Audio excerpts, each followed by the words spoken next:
These reports were anonymously submitted by Reddit users. The reflection. Marina watched the office lights turn off one by one through the glass walls of the hall. It was past 11 p.m., and she was the last person on the 28th floor of Hudson Tower. The silence was broken only by the soft hum of the air conditioning and the echo of her own steps. Her fingers clutched the document folder against her chest as she walked toward the elevator. The project deadline couldn't wait until tomorrow, and now she was paying the price for her dedication, going home alone late at night. The digital display showed the elevator on the 42nd floor, slowly descending. Marina sighed, adjusting her black blazer and observing her reflection in the metallic doors. The air in the corridor felt heavier than usual, with that characteristic smell of ozone that precedes a storm. The doors opened with a soft ding, revealing the empty, mirrored interior. Marina entered, pressing the lobby button. Her reflection stared back at her through the mirrors that lined all the walls. A 32-year-old woman, brown hair tied in a professional bun, dark circles under her eyes betraying the long work hours. It was on the 24th floor that she noticed something was wrong with her reflection in the side mirror. While she remained still, watching the floor display, her reflection seemed to have moved its head a few inches before her. Marina blinked several times, her heart racing. "It's just fatigue," she mumbled to herself, but her eyes couldn't look away from the mirror. Was the reflection smiling? No, impossible. She definitely wasn't smiling. On the 18th floor, the lights flickered. For a split second, Marina could swear her reflection didn't blink with her. The air inside the elevator suddenly turned cold, that ozone smell stronger now. Her fingers trembled as she pressed the lobby button again. 15th floor. The reflections in the three mirrors no longer moved in sync with her. When Marina turned her head sharply to the right, the reflection in the front mirror took half a second longer to follow the movement. 12th floor. "This isn't happening," she whispered, her voice shaking. The reflection in the left mirror moved its lips a moment later, but the words formed were different. 10th floor. The lights flickered again. In the mirrors there were now 4 Marinas, no 5. The reflections multiplied, each with a slightly different expression. Some smiled, others cried. One of them was bleeding. Marina screamed, throwing herself against the button panel, frantically pressing the emergency button.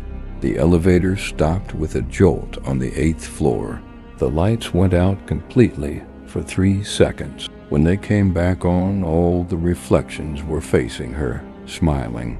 Dozens of versions of herself, some with completely black eyes, others with expressions she had never made in her life. Panic took over.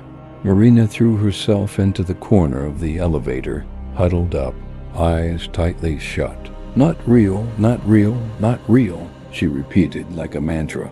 The elevator started moving on its own.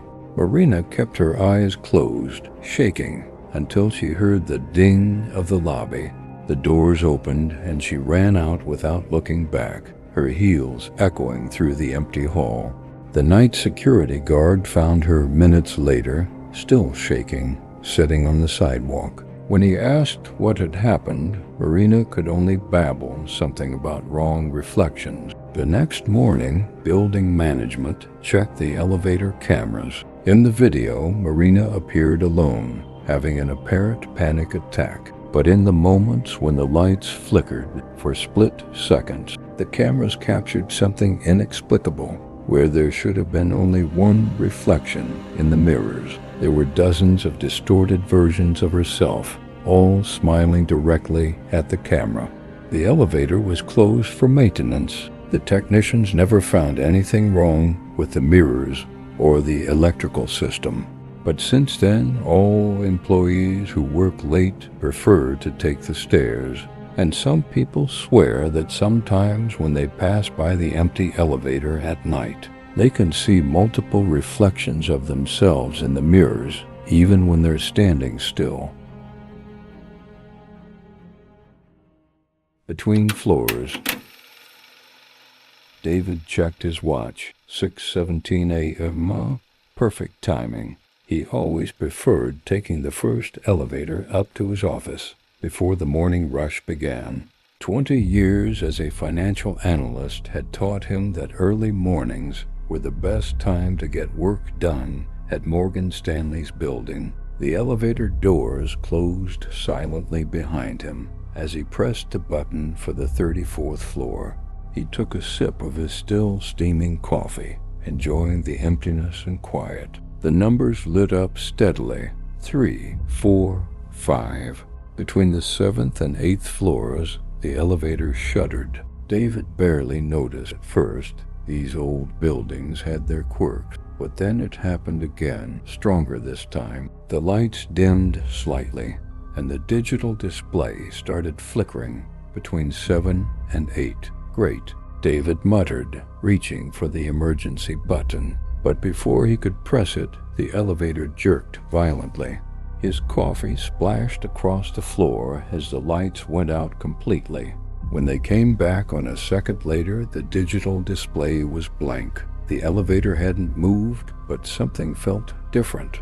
The air felt thicker, heavier somehow, and there was a smell, not the usual mix of coffee and cologne, but something older. Moisture, like wet concrete and decay. David pressed the emergency button. Nothing happened. No alarm, no response. He pulled out his phone. No signal.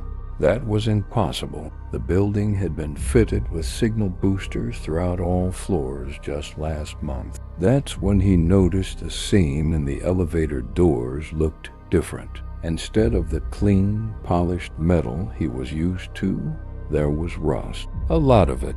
And through the crack between the doors, he could see nothing. Complete darkness. His heart racing, David pressed every button on the panel. None lit up.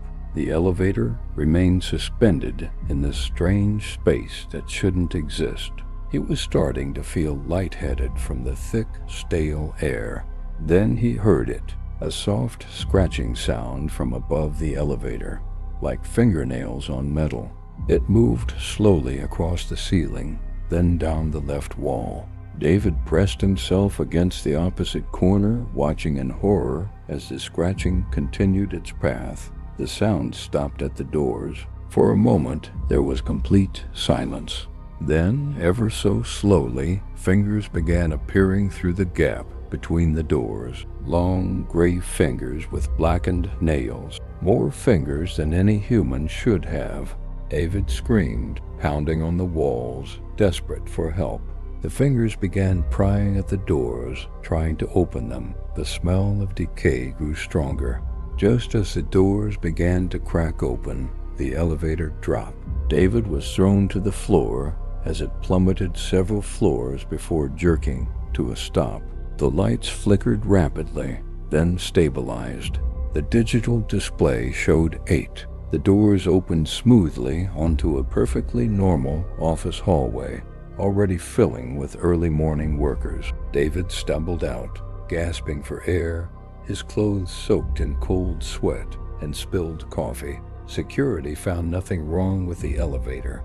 The maintenance logs showed no stoppage, no power fluctuation. The cameras revealed only static during the time David claimed he was trapped, but they couldn't explain the rust-colored stains that appeared on his shirt collar and cuffs, or why the elevator's weight sensor had registered nearly 800 pounds during its supposed malfunction, far more than David's weight alone. David takes the stairs now, no matter how many floors. He says he sometimes sees things in the gap between elevator doors, movements that shouldn't be there, fingers that shouldn't exist. But most disturbing of all, he swears that in every elevator he passes, the floor indicator always seems to stutter between 7 and 8. just for a moment, as if something is still there, waiting in that impossible space between floors.